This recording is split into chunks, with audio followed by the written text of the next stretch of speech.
நீங்க வந்து தகாத முறையில் நடந்துக்கிட்டதா நீக்கம் பண்ணதா சொன்னீங்க. அப்போ அந்த வார்த்தையை போட்டிருக்காங்க தகாத முறைன்னு. இதில் எங்கே சார் என்ன பண்ணாரு அதுதாங்க பாக்யராஜ் சார் வந்து என்னென்னா, பாக்யராஜ் சார் வந்து ஒரு லெட்டர் போட்டார் மெம்பர்ஸுக்கு. என்ன லெட்டர் போட்டார்னா, போஸ்டல் ஓட்டில் இவ்வளோ குளறுபடி நடந்திருக்கு, இந்த நிர்வாகம் தப்பி தவறியோ ஏதோ ஒன்று பண்ணி வந்துட்டாங்க, நாம் வந்து அதுக்கு அவங்களுக்கு ஒத்துழைச்சி நம்ம போவோம், திருப்பி கடவுள் நமக்கு என்ன அடுத்தடுத்து பார்ப்போமோ அதை பார்ப்போம், நம்ம தொடர்ந்து தொடர்பில் இருப்போம், நீங்கள் ஓட்டு போட்டதுக்கு நன்றின்னு சொன்னாருங்க. இது தப்பா?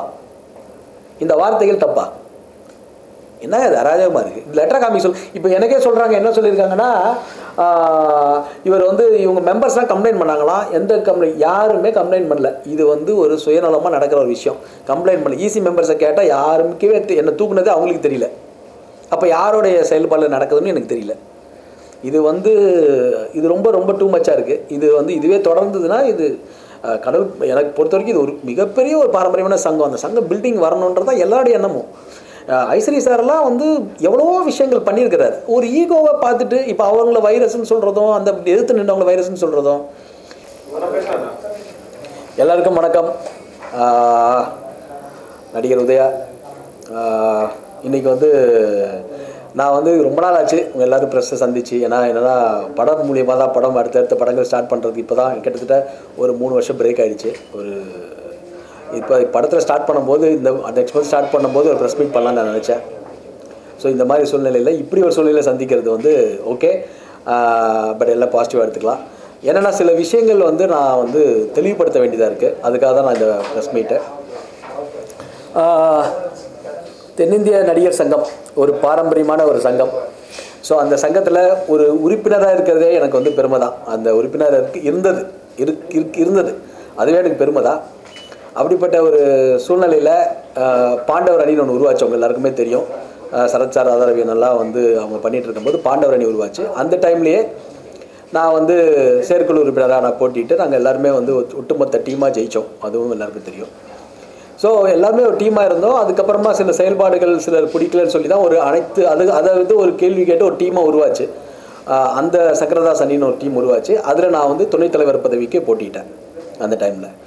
ஸோ அது வந்து ஒரு எலெக்ஷன் மூடு. அதனால் நம்ம வந்து அந்த இதில் போட்டிட்டு உங்களுக்கு அதில் என்ன நடந்ததுன்னு தெரியும். நிறையா விஷயங்கள் வந்து போஸ்டல் ஓட்டு எல்லாமே வந்து மாறி அதில் வந்து அதை பற்றி கூட பேசுறதுக்கு நான் விட்டுட்டேன். இப்போ அதை பற்றி கூட பேசுறதில்லை.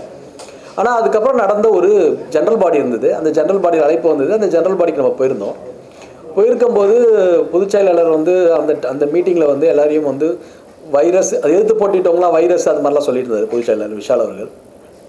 அப்படி இருக்க சூழ்நிலையில் நாங்கள் அப்போ கூட எதுவுமே அங்கே பேசிக்கல. அதுக்கப்புறம் வந்து அஜெண்டாலே இல்லாத ஒரு மேட்ரு கடன் வாங்கி தான் பண்ண போகிறாங்க அப்படின்றது. அதனால அஜெண்டாலேயும் அது இல்லை. சரி, வெளியில் வந்து நான் வந்து ஒரு ட்வீட் பண்ணேன். என்னென்னா, ஆனால் விஷால் பொதுச் செயலாளர் பேசின ஒட்டுமொத்த வீடியோவும் அவர் லைவாக வந்து வெளியில் வந்துருச்சு. ஏன்னா பொதுக்குழு வந்து நம்ம எப்பயுமே அப்புறமா தான் ப்ரெஸ் மீட் பண்ணுவோம். அவர் பேசுறதெல்லாம் லைவ்லாம் வந்துருச்சு. சரி, வெளியில் வந்துருச்சு, தப்பாக பேசுறாருன்னு சொல்லி நம்ம வந்து அதுக்கு முன்னாடி இப்படிலாம் பேசக்கூடாது, ஒரு பொதுச் செயலாளர் இருந்தபடி பேசக்கூடாதுன்னு அந்த டைம் நம்ம சொன்னோம். ஸோ அந்த டைமில் சொன்னதுனால அப்போது வந்து நமக்கு என்ன ஆச்சுன்னா, அதுக்கப்புறம் நம்ம வந்து அதில் வந்து கடன் வாங்கி பண்ணுறதா இருந்தது. அப்போ நான் ஒரு ட்வீட் போட்டிருந்தேன். என்ன ட்வீட் போட்டேன்னா, அதாவது விஜயகாந்த் சார் வந்து நம்ம கடன் அடைச்சி தான் நம்ம வந்து இந்த பில்டிங்கை வந்து மீட்டெடுத்தாங்க. இப்போ திருப்பியும் நம்ம கடன் வாங்கி பண்ணுறதுல எந்த அர்த்தம் இருக்குது, அது நம்ம பண்ணாமல் தவிர்க்கணும்னு சொல்லிட்டு தான் நான் வந்து ஒரு ட்வீட் போட்டேன். அது மறுபரிசீலனை பண்ணுங்கன்னு தான் போட்டேன். அப்புறம் இந்த வைரஸ்லாம் பேசுனதில் நான் ஒரு வலைதளத்தில் நான் வந்து பேசும்போது இது பேசுகிறது சரியில்லைன்னு சொன்னது தாங்க என்னுடைய விஷயம். இதுக்கு 6 மாதம் தற்காலிக நீக்கம் சொல்லி ஒரு செயற்குழு அவங்க போட்டு 6 மாதம் தற்காலிக நீக்கம் பண்ணாங்க. தற்காலிக நீக்கம் அப்படி தற்காலிக நீக்கம் பண்ணிட்டு அந்த 6 மாதம் தற்காலிக நீக்கம் முடிஞ்சிடுச்சு. அதாவது 2022 6 மாதம் தற்காலிக நீக்கம் பண்ணுறாங்க. அந்த தற்காலிக நீக்கம் முடிஞ்சு அதுக்கப்புறம் வந்து அது கண்டினியூ ஆகுது அப்படின்னா, அந்த நீக்கம் கண்டினியூ ஆகுதுன்னா ஒன்று எனக்கு லெட்ரு வரணும். எங்களுக்கு என்ன மட்டும் இல்லை, நம் தமிழ் சினிமாவின் பொக்கிஷமாக கருதக்கூடிய ஒரு லெஜெண்ட் பாக்யராஜ் சாரையும் நீக்கியிருந்தாங்க. அண்ட் பாபின்னு ஒரு வில்லன் நடிகர் அவரையும் நீக்கியிருந்தாங்க. ஸோ இந்த 3 பேரையும் நீக்கியிருந்தாங்க. என்னென்னா, பாக்யராஜ் சாரை ஏன் நீக்கினாங்கன்னா, அவர் வந்து மெம்பர்ஸ் வந்து இந்த போஸ்டல் ஓட்டில் குளறுபடி நடந்திருக்கு, இருந்தாலும் அந்த நிர்வாகத்தை நம்ம மதிக்கணும் அப்படின்னு மெம்பர்ஸ்க்கு நன்றி கடிதம் மாதிரி ஒரு லெட்டர் போட்டார். அவரை அதுக்காக நிற்கிறாங்க. அந்த பாபின்றது வலைத்தளத்தில் பேசினார், வாட்ஸ்அப்பில் பேசினாருன்னு சொல்லி அவரை வந்து நீக்கினாங்க. ஸோ இந்த நீக்கம் 6 மாதம் தற்காலிக நீக்கம் சொல்லிட்டு கண்டினியூஸாக வந்து இவங்க என்ன பண்ணுறாங்க, 2022 நீக்கம் வந்தது, அடுத்த பொதுக்குழு வருது கண்டினியூஸாக. சரி, அந்த பொதுக்குழு வரும்போது நம்மளுக்கு நீக்கம் முடிஞ்சிடுச்சு போல இருக்குது. 6 மாதம் அந்த 2022 பீரியடு. அந்த டேட் கூட என்னால் சொல்ல முடியும். அந்த 2022 திருப்பி கண்டினியூஸாக நீக்கம் இருக்குது. அப்போ நீக்கம் முடிஞ்சிடுச்சு போல இருக்குது. நமக்கு ஏன்னா ஒரு செயற்குழு வந்து என்னென்னா அடுத்த ஒரு செயற்குழு மீட்டிங் போட்டு அவங்க அந்த நீக்கப்பட்ட மெம்பருக்கு என்ன அந்த பொசிஷன்றதை சொல்லணும். நீக்கம் தொடருதா இல்லைனா என்னன்றதையாவது அவங்க சொல்லணும். அந்த லெட்டரும் நமக்கு வரல. சரி, நம்ம நீக்கம் முடிஞ்சிச்சு போல இருக்கு, ஏன்னா தற்காலிக நீக்கம் போட்டிருக்காங்கன்னு நம்ம பொதுக்குழுக்கு போகிறோம். அந்த ஜெனரல் பாடிக்கு நம்ம போகிறோம். வெளியிலலாம் கையெழுத்து வாங்குறாங்க, எல்லாம் போகிறாங்க, மதிப்பு இருக்குது. அங்கே போனோன்னு உட்கார்ந்தோன்னா ஒரு சலசலப்பு. போலீஸ் டிபார்ட்மெண்ட்லாம் வர வச்சாங்க. அதுக்கப்புறம் ஒன்றும் இல்லை. நாங்களும் அவங்க என்ன பேசுகிறாங்களோ, பொதுச் செயலாளர் வந்து தப்பாக தான் பேசினார், அதையும் மீறி கேட்டுட்டு நாங்கள் வெளியில் வந்துட்டு இது சுமூகமாக தான் நடந்துச்சு. இப்படி திருப்பியும் இந்த 6 மாதம் திருப்பியும் இந்த பொதுக்குழுக்கு லெட்டர் வரல. ஒன்று செயற்குழுலேருந்து அவங்க மீட்டிங் போட்டு அந்த லெட்டர் வந்து நம்மளுக்கு வரணும். அந்த செயற்குழு போட்டு அந்த லெட்டர் திருப்பி உங்களுக்கு தொடர்ந்துன்னு போட்டு வரணும். அந்த விஷயமே அவங்க பண்ணாமல் என்ன பண்ணியிருக்காங்க, இப்போ 6 மாதம் நீக்கம் தொடர்ந்துக்கிட்டே இருக்குது. திருப்பி இந்த பொதுக்குழுக்கும் நான் லெட்டர் கொடுத்துருக்கேன். கிட்டத்தட்ட நான் ஒரு 6 லெட்டர் சங்கத்துக்கு வந்து இது மாதிரி இல்லைங்க அப்படின்னு, அப்புறம் பொதுக்குழு வந்தது தப்புன்னு சொல்லி ஒரு லெட்டர் கேட்டாங்க. அது வந்து நீங்கள் வந்து தப்பு அது அப்படின்னு அதுக்கும் நான் லெட்டர் கொடுத்தேன். இப்படி தொடர்ந்து லெட்டர் கொடுத்துக்கிட்டே இருந்து இன்னைக்கு ஒரு கடிதம் எனக்கு வந்தது. என்னன்னா அதான் நிரந்தர நீக்கம். அதாவது வந்து இந்த கடிதம் வந்து நிரந்தர நீக்கம், ஏன்னா உறுப்பினர் பதவியிலிருந்து நிரந்தர நீக்கம். என்னை மட்டும் இல்லை, பாபி அவர்களையும் கூட, இந்த வில்லன் நடிகர் பாக்யராஜ் சாரை நிரந்தர நீக்கம் பண்ணாங்களா? நீக்கத்தில் தான் இருக்காங்க, தொடர்ந்து இருக்காங்க. பட் நிரந்தர நீக்கம் பண்ணாங்களான்றது நம்மளுக்கு தெரியல. அது வந்து கன்ஃபார்மாக எனக்கு தெரியல. பட் இவங்க வந்து இதுதான் இவங்களுடைய போக்காக இருக்குது.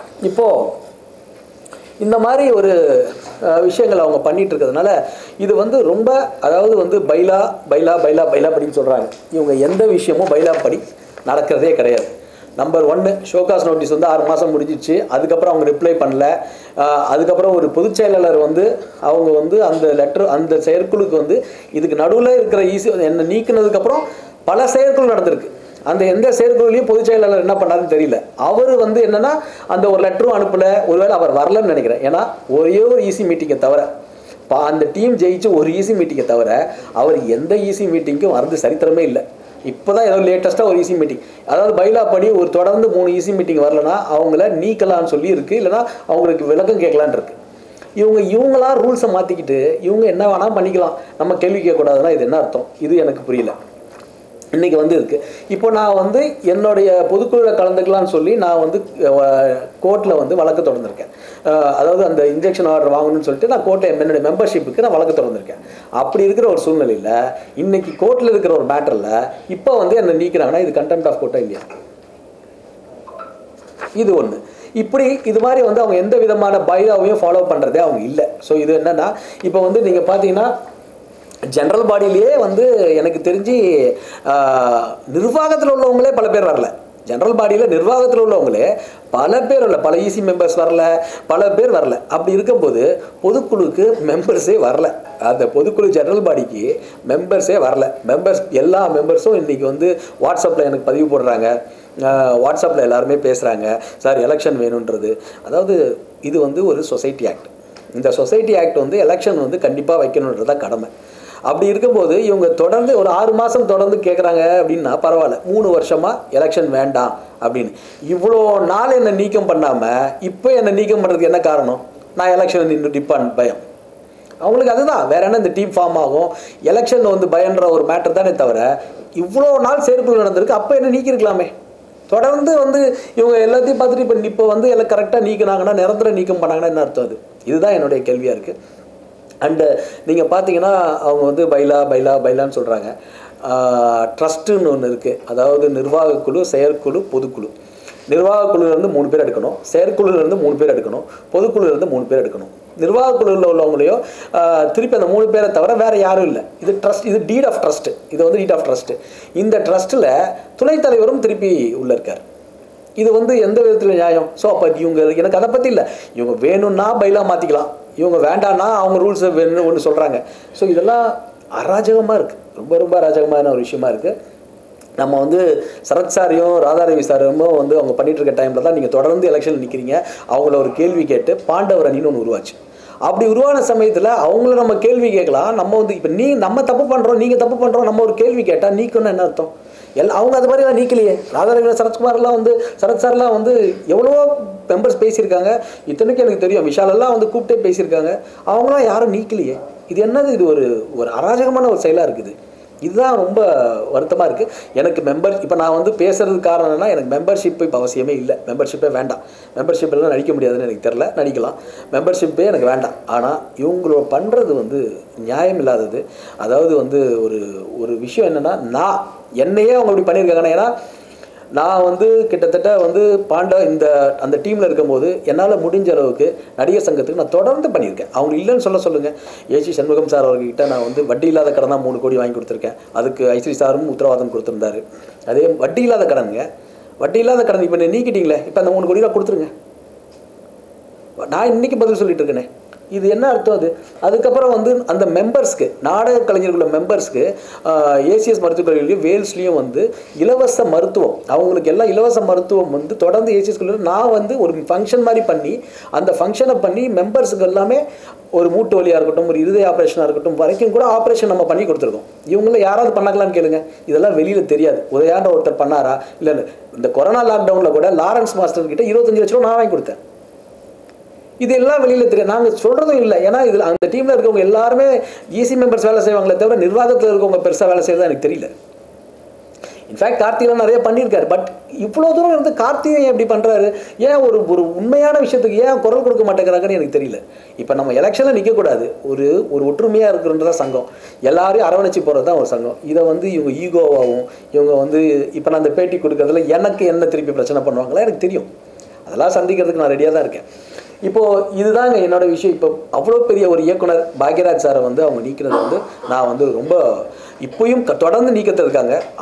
சாருக்கு நீக்கம் தொடர்ந்து இருக்கான்றதே தெரியல. அந்த மாதிரி ஒரு தமிழ் சினிமாவின் பொக்கிஷத்தை வந்து நீக்கியிருக்காங்க. இதெல்லாம் ரொம்ப வருத்தமாக இருக்குது. நீங்கள் அந்த டைம்லேயே போஸ்டல் ஓட்டில் என்னென்ன நடந்துச்சுன்னு எல்லாருக்குமே தெரியும். அங்கே உள்ள மேலாளர் பாலமுருகன் ஒருத்தர் இருக்கிறார், இப்போ அவர் அங்கே இல்லை. அவரை கேட்டிங்கன்னா அவங்களுக்கு தெளிவாக சொல்லிடுவார் போஸ்ட் ஓட்டில் என்னென்ன நடந்ததுன்னு. இது மாதிரி நிறைய விஷயங்கள் செயற்குழுவில் வந்து ஈசி மெம்பர்ஸே வரதில்லை. ஈசி மெம்பர்ஸே நிறையா செயற்குழுக்கு வரதில்லை. அவங்களுக்கு தைரியம் இருந்தால் வீடியோ ப்ரூஃப் காமிக்க சொல்லுங்கள். செயற்குழு பொதுச்செயலாளர் இத்தனை பொதுச்செயலாளர் வந்தார், இந்த மீட்டிங்க்கு வந்தாருன்னு காமிக்க சொல்லுங்கள். எல்லாம் போய் சும்மா, அதாவது ஓரளவுக்கு சொல்லலாம், சொல்லிக்கிட்டே இருந்தால் என்ன அர்த்தம்? சும்மா வந்து இதில் வந்து லெட்டரில் கொடுத்துருக்காங்க, ஒரு வார்த்தையை கொடுத்துருக்குறாங்க. என்ன கொடுத்துருக்குறாங்கன்னா, நாங்கள் போன பொதுக்குழுக்கு வந்து தகாத முறையில் நடந்துக்கிட்டோமா. இந்த தகாத முறையில்ன்ற வார்த்தைக்கு என்ன அர்த்தம் இப்போ எனக்கு தெரியல. இதுக்கு அவங்க பதில் சொல்லி ஆகணும். தகாத முறையில் நாங்கள் நடந்துக்கிட்டோமா. போன பொதுக்குழுக்கு நானும் பாபின்ற நடிகரும் போய் அழகாக அவங்க என்னமோ திட்டினாங்க, என்னமோ பேசுனாங்க. விஷால் பேசுறது அவங்களுக்கு தெரியுமே, அவர் பேசுறது அவருக்கும் புரியாது, நமக்கும் புரியாது, எல்லாருக்கும் புரியாது. பட் இருந்தாலும் என்னன்றதே இது வந்து அவர் என்னென்னமோ பேசுகிறார், அதையும் மீறி கேட்டுக்கிட்டு தான் வந்தோம். எந்த ஒரு வார்த்தையும் கூட மீடியாவில் வந்து கூட எங்களை நீக்கினது தெரியாதுங்க, எங்களை நீக்கினது எக்ஸ்டெண்ட் ஆகிட்டே இருக்கிற எங்களுக்கு தெரியாது, எங்களுக்கு வந்து நாங்கள் மெம்பர்னு தான் வந்திருக்கோம் அப்படின்ற பேசிட்டு தான் வந்தனே தவிர எந்த விதமான தப்பானது இல்லையே. ஏன் வீடியோ காமிங்க. அப்படி நீங்கள் தகாத முறையில் நடந்துக்கிட்டார், பொதுக்குழுவில் நடந்துக்கிட்டாருன்னு சொல்கிறாங்க. தகாத முறையில் நடந்துக்கிட்டாரு, பொதுக்குழுவில் வந்து மீட்டிங்கில் நடந்துக்கிட்டாருன்னு சொல்கிறாங்க. நீங்கள் நாங்கள் வந்ததுலேருந்து வீடியோ இருக்கும்ல, அப்படி அராஜகம் பண்ணணும் ஏதோ பண்ணோம்னா இருக்கும்ல, அந்த ஃபுட்டேஜ் காமிங்க. இது ரொம்ப இருக்குது. ராதாரவீன சரத்சார் பிரியில் தான் வந்து பெட்டர்னு மாதிரி ஃபீல் ஆகுது எனக்கு. என்னென்னா அதெல்லாம் நம்ம எதுக்கு தான் வந்தோம். இப்போ இவங்க வந்து எலெக்ஷன்னு ஒன்று, அதாவது வந்து ஒரு சொசைட்டி ஏங்க தைரியமே இல்லையா உங்களுக்கு? தைரியம் இல்லாதனால தான் 3 வருஷம் எக்ஸ்டெண்ட் பண்ணுறாங்க. ஒரு தைரியமாக எலெக்ஷன் வைக்க வேண்டியதானே? நான் என்ன கேட்குறேன், நீங்கள் நல்லது பண்ணியிருக்கீங்கல்ல, யார் நிற்கலை, நீங்களே எலெக்ஷனில் நின்று வாங்க. எல்லாருடைய உறுப்பினர்களுடைய மெம்பர்ஸோடைய விருப்பமும் எலெக்ஷன் வேணுன்றது தான். நீங்கள் தனிப்பட்ட முறையில் எல்லாத்துக்கும் ஒரு ஓட் போலிங் மாதிரி பண்ணுங்கள், அது எலெக்ஷன் வேணும்னு தான் சொல்லுவாங்க. அதாவது இது தப்பான விஷயம். நீங்கள் வந்து 3 வருஷம் அப்படியே எக்ஸ்டெண்ட் பண்ணுறது வந்து அப்போ இது ஒரு முன்னுதாரணமாக போயிடும். எல்லா சங்கங்களுமே இது மாதிரி அப்படியே எலெக்ஷனே இல்லாமல் கண்டினியூவாக பண்ணிக்கிட்டு இருப்பாங்க. இது நியாயமா? இது வந்து எனக்கு வந்து இப்போ நம்ம அடுத்தடுத்த படங்கள் பண்ணணும், அது பண்ணணுன்றது நம்ம எண்ணமே தவிர இந்த சங்கத்தோட பிரச்சனை இதை பேசணுன்றதுலாம் எனக்கு எண்ணமே இல்லை. நிறையா பேர் கேட்டாங்க இன்டர்வியூ, பட் அது கூட கொடுக்கல. பட் இவங்க வந்து மீறி நம்மளை வந்து வாண்டடாகவே வெஞ்சன்ஸ் வச்சு ஈகோவாக பண்ணுறாங்க. அது வந்து எனக்கு ரொம்ப இதாக இருக்குது. ஸோ இது ரொம்ப தப்பான விஷயம். இது மாதிரி ஒரு விஷயத்தில் நடந்துகிட்ருக்கு. நடிகர் சங்கம் அந்த பில்டிங் வரணுன்றது தான் எல்லாருக்குமே ஆசைங்க. அதில் தான் எல்லோரும் இன்றைக்கி வந்து நம்ம வந்து இதில் நான் முக்கியமாக நன்றி சொல்லணும். வந்து இப்போ தமிழக முதல்வராக இருந்தாலும் சரி, மாண்புமிகு விளையாட்டுத்துறை அமைச்சர் உதயநிதி பிரதமர் இருந்தாலும் சரி, அவர்லாம் வந்து இப்போ சங்கத்துக்காக வந்து ஹெல்ப் பண்ணியிருக்காங்க. ஃபிக்ஸட் டெபாசிட்டில் வந்து கொடுத்துருக்காங்க. அதை நம்ம வந்து கரெக்டாக எந்த ஈகோவும் இல்லாமல் எல்லாரையும் ஒற்றுமையாக அரவணைச்சி எல்லாரும் சேர்ந்தால் தான் இது வந்து பில்டிங் வர முடியும். அதை விட்டுட்டு ஒருத்தனை தூக்குறது, ஒருத்தனை இது பண்ணுறது, இதுக்கு அவங்க ராதாரவீன சரத் சாரே வந்து எவ்வளவோ விஷயங்கள் நல்லது பண்ணியிருக்காங்களே. நம்ம வந்து இப்படி வந்து இந்த பில்டிங்கில் வந்து பேர் வரணுன்றது, பேரே எடுத்துக்குங்க. ஆனால் நீக்கம் என்ன இது நீக்கம் எவனை கேட்டாலும் நீக்கம் அது எடுக்கிறது வந்து இது வந்து நியாயமா? எனக்கு அது இது தெரியலங்க. இது வந்து நான் எனக்கு இந்த பேட்டி கொடுத்ததுக்கப்புறம் எனக்கு பர்சனலாக பல பிரச்சனைகள் அவங்க இருக்கலாம். என்னுடைய படங்களில் ஏதாவது பிரச்சனைனா அதுக்கு ஏதாவது ஒரு அந்த ஏர்வோகெல்லாம் வச்சு என்னை வச்சு பேச வைக்கலாம். நான் எதுக்கும் தயாராக இருக்கேன். அப்படி சந்திக்கிறது நான் அதையும் நான் சந்திப்பேன். ஸோ இதுதான் என்னோடய விருப்பம். என்னென்னா இந்த சங்கம், நடிகர் சங்கம்ன்றது ஒரு பாரம்பரியமான சங்கம். எம்ஜிஆர் வாரிசுன்னு கலை உலகத்தில் கொண்டு வந்தவங்க பாக்யராஜ் சார். இன்றைக்கி அவரையே தொடர்ந்து நீக்கம் பண்ணியிருக்காங்க. நாம் வந்து இது எல்லாருமே வந்து ரொம்ப வருத்தப்பட வேண்டிய விஷயம். எங்கள் மெம்பர்ஷிப்பை விடுங்க, எனக்கு மெம்பர்ஷிப்பே வேண்டாம், உறுப்பினரே வேண்டாம். நான் எலெக்ஷன்லேயும் நிற்கலை. ஆனால் நியாயம்னு ஒன்று இருக்கணும். அதுக்காக தான் நான் இந்த உண்மையை சொல்கிறேன். இந்த விஷயங்கள் நான் பேசுகிறேன். இதுதான் உண்மை.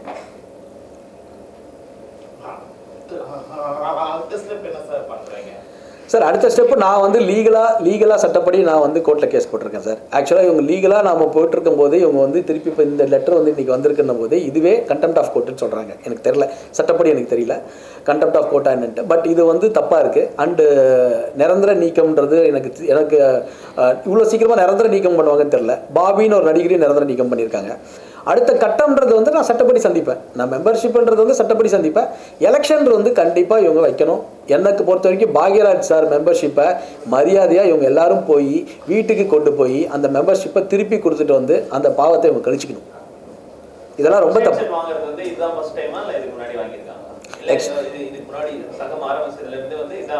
எக்ஸ்டென்ஷன் வாங்கினது தான் ஃபர்ஸ்ட் 6 மாதம் வாங்கினாங்க.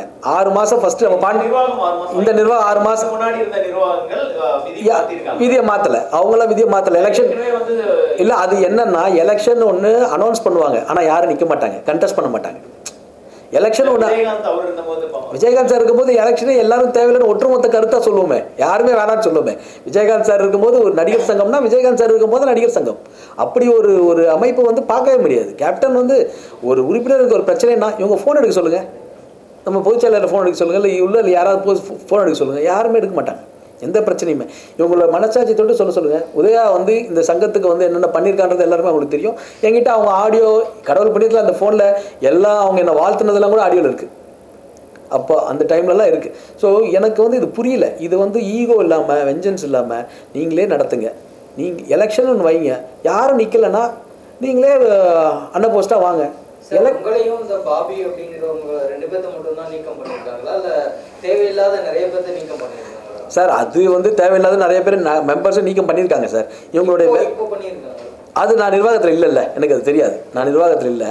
ஆனால் இவங்களுடைய வேலை இப்போ என்னென்னா அதை விட பயங்கரமாக எவ்வளோ கேள்வி கேட்டாலுமே, யார் வந்து கேள்வி கேட்டாலுமே நீக்கம். அப்புறம் வாட்ஸ்அப்பில் யாராவது ஒருத்தர் வந்து ஒரு விஷயத்த போட்டாங்களா அவங்களுக்கு ஃபோன் பண்ணி நீ இந்த வாட்ஸ்அப்பில் போடக்கூடாதுன்னு சொல்கிறது. கருத்து சுதந்திரம் இல்லை. ஒரு சங்கம் பைலால ஓகே இருக்குது. சங்கம் பைலால வந்து ஒரு சங்கத்தை விதிமுறைப்படி சங்கத்தை நான் எந்த விதத்தில் தப்பாக சொல்லியிருக்கேன்னு நீங்கள் சொல்கிறீங்க. கடன் வாங்கக்கூடாது ஒரு பரிசீலனை பண்ணதுன்னு சொன்னது தப்பா?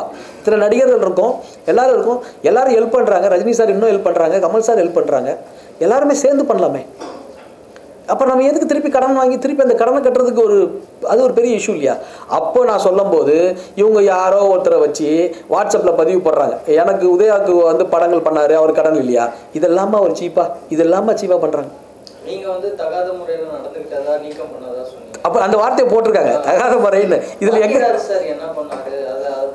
அதுதாங்க பாக்யராஜ் சார் வந்து என்னென்னா, பாக்யராஜ் சார் வந்து ஒரு லெட்டர் போட்டார் மெம்பர்ஸுக்கு. என்ன லெட்டர் போட்டார்னா, போஸ்டல் ஓட்டில் இவ்வளோ குளறுபடி நடந்திருக்கு, இந்த நிர்வாகம் தப்பி தவறியோ ஏதோ ஒன்று பண்ணி வந்துட்டாங்க, நாம் வந்து அதுக்கு அவங்களுக்கு ஒத்துழைச்சி நம்ம போவோம், திருப்பி கடவுள் நமக்கு என்ன அடுத்தடுத்து பார்ப்போமோ அதை பார்ப்போம், நம்ம தொடர்பில் இருப்போம், நீங்கள் ஓட்டு போட்டதுக்கு நன்றின்னு சொன்னாருங்க. இது தப்பா? இந்த வார்த்தைகள் தப்பா? என்ன அது அராஜகமாக இருக்குது. இந்த லெட்டர் காமி இப்போ எனக்கே சொல்கிறாங்க, என்ன சொல்லியிருக்காங்கன்னா, இவர் வந்து இவங்க மெம்பர்ஸ்லாம் கம்ப்ளைண்ட் பண்ணாங்களாம். எந்த யாருமே கம்ப்ளைண்ட் பண்ணல. இது வந்து ஒரு சுயநலமாக நடக்கிற ஒரு விஷயம். கம்ப்ளைண்ட் பண்ணல. ஈசி மெம்பர்ஸை கேட்டால் யாருமே என்ன தூக்குனது அவங்களுக்கு தெரியல. அப்போ யாரோடைய செயல்பாடு நடக்குதுன்னு எனக்கு தெரியல. இது வந்து இது ரொம்ப ரொம்ப டூ மச்சாக இருக்குது. இது வந்து இதுவே தொடர்ந்ததுன்னா இது கடவுள் எனக்கு பொறுத்த வரைக்கும் இது ஒரு மிகப்பெரிய ஒரு பாரம்பரியமான சங்கம். அந்த சங்கம் பில்டிங் வரணுன்றதான் எல்லாருடைய எண்ணமும். ஐஸ்வரி சாரெல்லாம் வந்து எவ்வளோ விஷயங்கள் பண்ணியிருக்கிறார். ஒரு ஈகோவை பார்த்துட்டு இப்போ அவங்கள வைரஸ்ன்னு சொல்கிறதும், அந்த எதிர்த்து நின்றவங்கள வைரஸ்ன்னு சொல்கிறதும், இந்த மாதிரி விஷயங்கள் போயிட்டே தாங்க இருக்குது. அவங்களாம் ட்ரஸ்ட்டில் வந்து கூப்பிட்டு வச்சு எல்லோரும் ஒற்றுமையாக இருந்தோம்னா, இப்போ நாளைக்கு அவங்க எல்லாத்தையும் எங்கிட்ட வந்து பேச சொல்லுங்கள். என் மெம்பர் கொடுப்பாங்களா? என் மெம்பர்ஷிப்பை கொடுங்க, பாக்யராஜ் சார் மெம்பர்ஷிப்பை கொடுங்க, ஐஸ்வரி சாரில் எல்லோரும் வந்து ஒற்றுமையாக இருப்போம், நீங்களே நடத்துங்க. எலெக்ஷன் வேணும்னு மெம்பர் சொல்கிறாங்களோ நடத்தலாம், எலெக்ஷன் வேணாம்னு சொல்கிறாங்களோ விட்டுலாம். எல்லா மெம்பர்ஸையும் கேளுங்க. நீங்கள் குறிப்பிட்ட ஒரு ஆட்களை கேட்டுக்கிட்டு பல மெம்பர்ஸ் வாய்ஸ் மெசேஜ் போடுறதுக்கு பயப்படுறாங்க. போட்டால் என்ன சொல்கிறாங்க, சார் அப்பேற்பட்ட பாக்யராஜ் சாரையே நீக்கிறாங்க, உங்களெல்லாம் வேறு நீக்கிறாங்க, உங்களை பாப்பிலாம் நீக்கிறாங்க, நாமெல்லாம் ஏமாத்துறோம் சார், நம்மளாம் ஈஸியாக நீக்கிட்டு போயிடுவாங்க, நாங்களாம் நாடக கலைஞர்கள், அவங்களாம் சாப்பாட்டுக்கு கஷ்டப்படுறாங்க, தொழில் இல்லை அவங்களுக்கு, அவங்களுடைய இறப்பு அப்போது அவங்க யாருக்குமே அவங்களுக்குலாம் ஈமச்சடங்கு கூட காசு கொடுக்கல.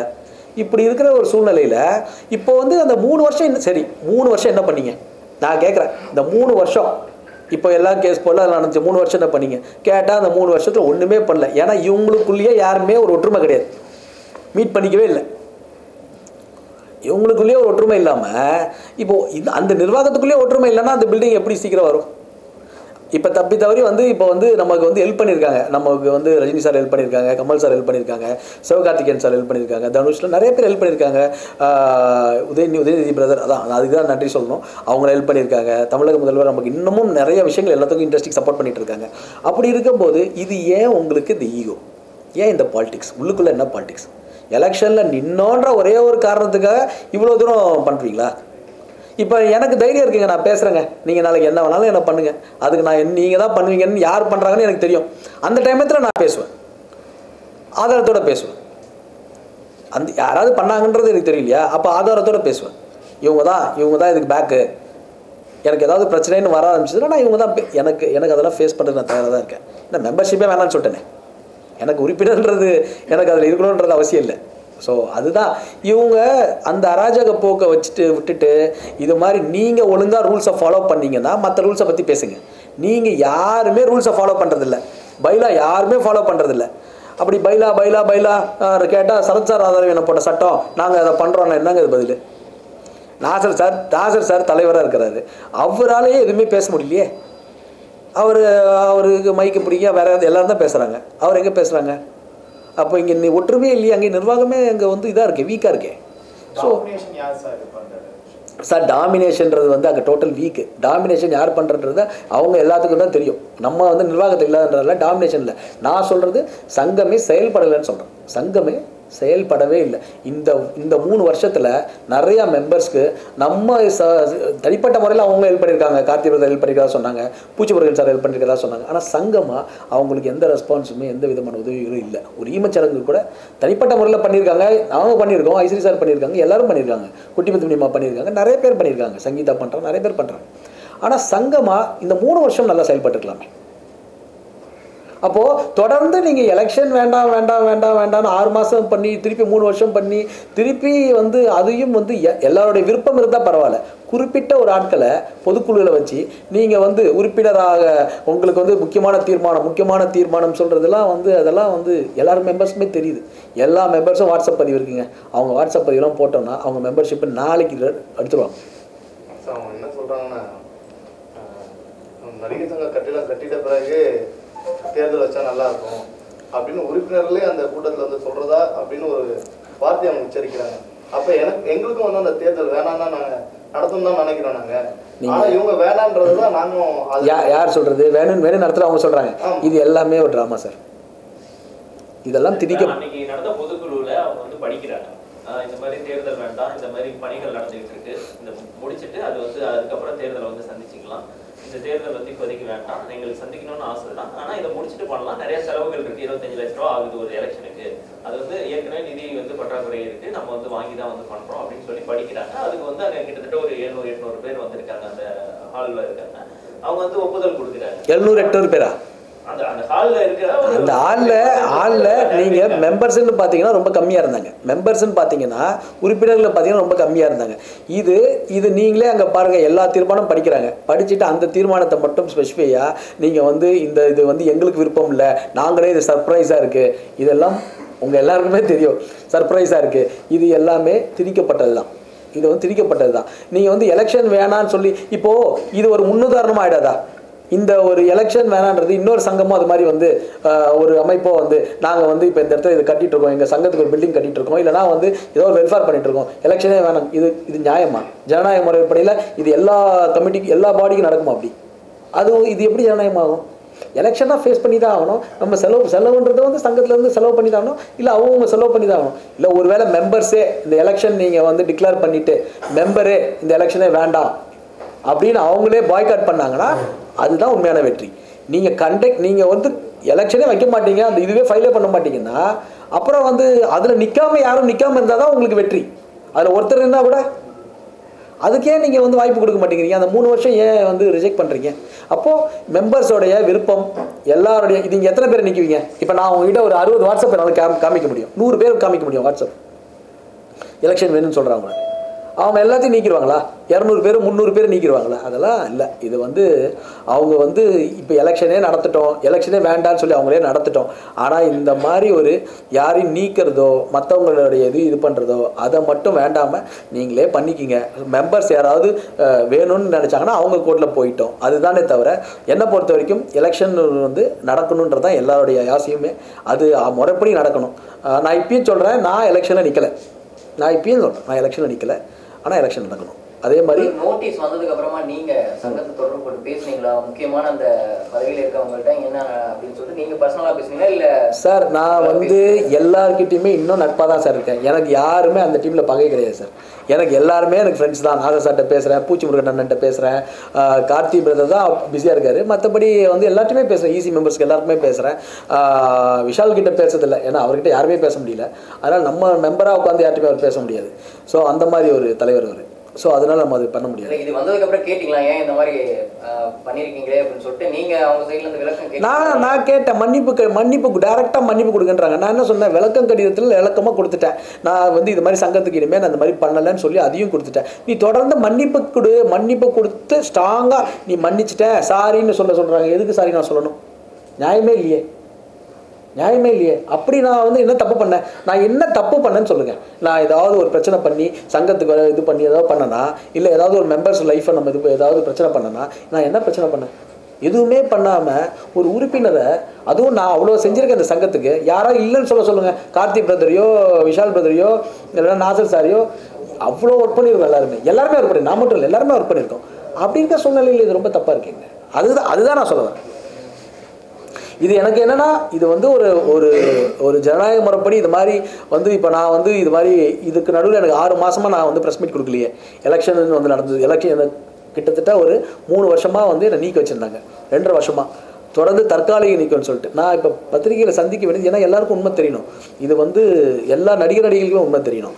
இது வந்து ரொம்ப ரொம்ப ரொம்ப அவங்க டாமினேட்டடாக எல்லாத்தையுமே வந்து பண்ணிகிட்டு இருக்கிறது ரொம்ப தப்பான விஷயம். பாக்யராஜ் சாரை இன்னமும் நீக்கத்தில் தான் இருக்காங்க. அந்த மெம்பர்ஷிப்பை வந்து கண்டிப்பாக வந்து அவங்க மெம்பர்ஷிப்பை வந்து அவருக்காவது எங்களை விட்டுருங்க, நாங்கள் மெம்பர் வரமோ இல்லையோ, அப்படிப்பட்ட ஒரு தமிழ் சினிமாவின் பொக்கிஷத்தை அவரை மெம்பர் ஆக்கணுங்க. இது என்னது? இது 6 மாதம் பண்ணிட்டீங்க, தற்காலிகம் பண்ணிட்டீங்க, அவரும் லெட்டர் கொடுத்துட்டாரு.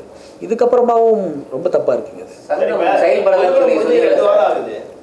அது அப்பயே வந்து சொல்லிட்டாங்க எலெக்ஷன் வைக்க இல்லை அப்படின்ற மாதிரி சொல்லிட்டாங்க. ஆனா நீங்க வந்து இன்னைக்கு சொல்றதுக்கு காரணம் உங்களை நீக்கிட்டாங்க அப்படிங்கிறது. ஆமா, உங்களை நீக்கிட்டாங்க, அதனால வந்து இல்லை எலெக்ஷன். அப்போ என்னென்ன காரணம் என்னன்னா, என்ன நீக்கிறாங்க, அதுதான் எலெக்ஷன் வைக்கிறேன்றாங்க. அப்போ அவங்க பயம் தானே? தைரியம் தான் எனக்கு நீ என்னோட மெம்பரை பற்றி எலெக்ஷன் வந்து இல்ல நாங்க எக்ஸ்டெண்ட் பண்றோம்னு சொல்லிட்டாங்க. 2 வாரமா நீங்க எதுவுமே பேசல. இன்னைக்கு பேசுறதுக்கான காரணம் இல்லைங்க. 2 வாரமா நான் எதுவுமே நான் நடிகர் சங்கத்தை வேண்டாம்னு சொல்லி விட்டேனே. பரவாயில்ல, நான் இதை வந்து எலெக்ஷன் இவங்க பண்றது தப்பு. அப்போ இப்படியும் நிரந்தர நீக்கம்னு ஒரு மெம்பரை பண்ணும்போது அப்போ நான் எப்படி பேசாமல் இருக்க முடியும்? எனக்கும் நானும் ஓப்பனாக சொல்லணும்ல. அப்போ நானும் பயந்து அப்போ நான் வந்து உண்மையாக பொய்யா நானும் நடிச்சிட்டு இருக்கேன்னு அர்த்தம். சரி, 2 மாதம் வந்து நீங்கள் பண்ணிட்டீங்க. எலெக்ஷன் வந்து பொதுக்குழு 2 வாரமாக முன்னாடியே போச்சு. எல்லாருக்குமே ஒரு சலசலப்பு வந்துச்சு. எல்லாருமே இது தப்புன்னு வந்தாங்க. அது லீகலாக போகலான்னு பார்த்தாங்க எல்லாரும். நான் ப்ரெஸ்ஸை மீட் பண்ணல. ஆனால் லீகலாக எல்லாரும் என்ன பண்ணணும், இதுக்கு எலெக்ஷன் வைக்கிறதுக்கு என்ன பண்ணணுன்றதை மெம்பர்ஸ் பேசினாங்க. மெம்பர்ஸ் பேசும்போது கண்டிப்பாக வந்து எலெக்ஷன் வேணுன்றது தான் எல்லோருடைய கருத்தும். இப்போ நான் வந்து எல்லாத்துக்குமே வந்து அவங்கள வந்து நான் வந்து ப்ளேம் பண்ணிட்டு இருக்கிறது எனக்கு அர்த்தம் கிடையாது. ஆனால் இவ்வளோ தூரம் பண்ணியும் திருப்பியும் எல்லா மெம்பர்ஸையும் பாபின்ற ஒரு நடிகர் அவர் என்ன பண்ணார்? இதே மாதிரி பல நடிகர்களை இவங்க எல்லாத்தையும் நீக்கம்தான்.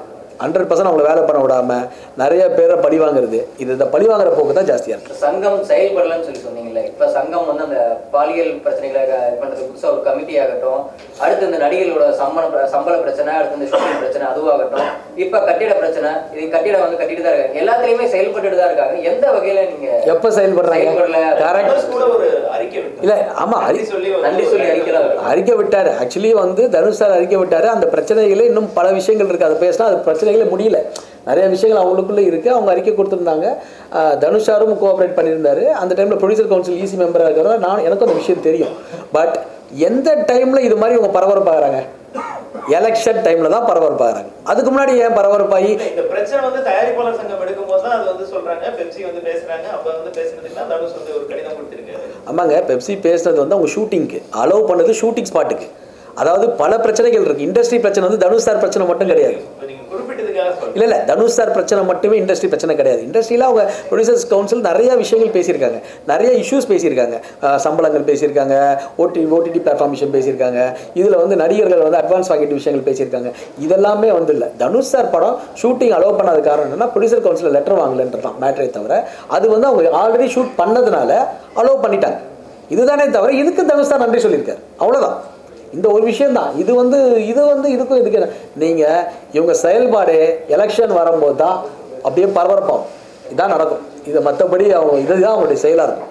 அதே மாதிரி இந்த நடிகர்கள் உறுப்பினர்களா இருக்கிறவங்க இறந்துட்டாங்களா, அவங்களோட இந்த ஈமை சடங்கு காரியத்துக்கு வந்து சங்கம் சார்பில் இருந்து எந்த ஒரு உதவியுமே செய்யறது இல்லை அப்படின்ற மாதிரி செய்யறது அவங்க வந்து அவங்களால முடிஞ்சது சங்கம் சார்பில் இருந்து 10,000 15,000 அப்படின்ற மாதிரி இந்த நடிகர்கள் அது ரீசெண்டா பண்ணிருக்கல அதையுமே சொல்லியிருந்தாங்க. ஏன்னா சங்கத்திட்ட இருந்து அதிகமா நிதி கொடுக்குற அளவுக்கு கிடையாது. பட் அதான் இப்போதைக்கு செலவுக்கு சங்கம் சார்பில் இருந்து முடிஞ்சதை கொடுக்குறோன்னு அவங்களும் அவங்க சைட்ல இருந்து மெம்பர்ஸ்லாம் வந்து கொடுத்துட்டு தான் சார் இருக்காங்க. சார் என்ன சார், நிறைய பேருக்கு கொடுக்கல சார்.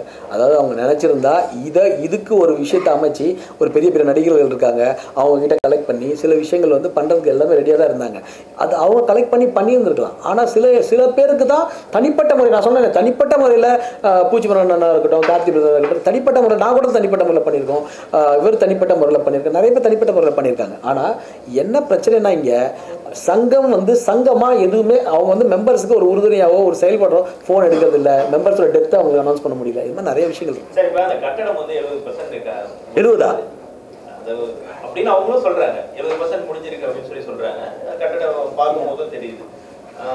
அந்த கட்டடம் முடிஞ்சிருந்தா நாங்க வந்து உறுப்பினர்களுக்கு நிறைய வசதிகள் பண்ணியிருக்க முடியும். ஆனா அந்த எலெக்ஷனும் அதுக்கு பின்னாடி நடந்த விஷயங்களால இப்ப வந்து கட்டுமான பணிகள் அதிகமாயிருக்கு. ஸோ செலவுகள் அதிகமாயிடுச்சு. இதுக்கு காரணம் சிலர் தான் அப்படின்னு சொல்லி சொல்றாங்க. யார் சிலர்? அதாங்க அவங்க சொல்றது அப்படின்னா சரத் சார் ஆதரவு அப்பயே கட்டியிருப்பாங்களே, அப்ப காரணம் நம்மளா? அந்த டைம்ல நம்ம ஏன் சண்டை போட்டோம்? அப்பயே நம்ம சண்டை போட்டோம். ராதாரவி என்ன சரத் சாரும் ஒரு இப்ப ராதாரவியனும் சரத் சாரும் வந்து அந்த டைம்ல வந்து பில்டிங் கட்டுறதுதான் இருந்தாங்க. ஏதோ ஒரு விஷயம் வேற மாதிரி பண்ணாங்க, நம்ம சண்டை போட்டு இது பண்ணோம். இப்ப நீங்க பண்றது தப்புன்னு சொல்லி இன்னொரு டீம் சண்டை போட்டுச்சு. இதுல எப்படி அது 3 வருஷம் என்னாச்சு? 3 வருஷம் இருந்துச்சு. இந்த 3 இப்போ நீங்கள் சொல்கிற அந்த டிசம்பருக்குள்ளே கட்டிடலாம், ஜனவரிக்குள்ளே கட்டிடலாம், பிப்ரவரிக்குள்ளே கட்டிடலான்றது முன்னாடியே ஸ்டெப் எடுத்துருக்கலாமே. இப்போது அந்த சங்கத்தில் நானுமே அந்த சங்கம் வந்து அவ்வளோ தூரம் எல்லோரும் பாடுபட்டு போது அந்த பில்டிங்கை கிராஸ் பண்ணும்போது எல்லாருக்கும் வருத்தமாக தான் இருக்குது. ஆனால் எல்லாருடைய ஆசையுமே தான். என்னை பொறுத்த வரைக்கும் இந்த சங்கம் வந்து இவங்க ஈகோலையும் இவங்களுடைய விஷயத்தால் இதுமே இப்போ நான் அன்னைக்கு வந்து நானே அன்றைக்கி சொன்னேன். நாசர் டீமு அப்போ மனோபல அண்ணெல்லாம் இருந்தார், இவரோட இருந்தார். அப்போ சொல்லும்போது அண்ணா அவங்க வந்து டேரெக்டாக உட்காந்து 2 பேருமே உட்காந்து பேசி எல்லாருமே ஒன்றா உட்காந்து இது ஒற்றுமையாக இருப்போன்னு சொன்னேன். ஆனால் அவங்க யாருமே செயல்படலையே, அதான பிரச்சனை. நீங்கள் இவ்வளோ அப்போஸ் பண்ணி பேசுகிற அளவுக்கு வேற மற்ற நடிகர்களாகட்டும், அதாவது இதில் உறுப்பினராக இருக்கிறவங்களோ இல்லை இதுக்கு முன்னாடி ஈசி மெம்பராக இருந்தவங்களோ யாருமே பேசுறதே இல்லையா? சில சங்கங்கள் தானே இதுக்கு முன்னாடி சரத் சார் இருக்கும் போது அதற்கு எதிராக ஒரு டீம் இருந்துச்சு பேசுகிறப்போ. ஸோ இவங்களை எதிர்த்து பேசுறதுக்கு எந்த டீமுமே இல்லையா? இல்லை அவங்க எல்லாருமே அந்த ஒரு மனநிலையில தான் இருக்காங்களா? நீங்கள் மட்டும்தான் எதிர்த்து பேசிட்டு இருக்கீங்களா சார்? எல்லார் மனசுலையும் வந்து சில விஷயங்கள் இருக்கு. அவங்க அது ஓப்பனாக பேச மாட்டேங்கிறாங்க. ஆனால் பேச வேண்டிய சூழ்நிலை இனிமே எல்லாருமே பேசுவாங்கன்னு நினைக்கிறேன். யாராவது ஒருத்தர் மணி கட்டணும்ல. இப்போ எனக்கு பிரச்சனைகள் வரும்னு தெரியும். இந்த பேட்டி கொடுத்ததுக்கப்புறம் பல பிரச்சனைகள் எனக்கு ஃபேஸ் பண்ண முடியும், ஃபேஸ் பண்ணணும்னு தெரியும். பரவாயில்ல, நான் ஃபஸ்ட்டு இதெல்லாம் ஓப்பன் பண்ணுறேன். என்ன நடக்குது, இங்கே என்ன நடந்துக்கிட்டு இருக்குன்றதை ஓப்பன் பண்ணுறேன்.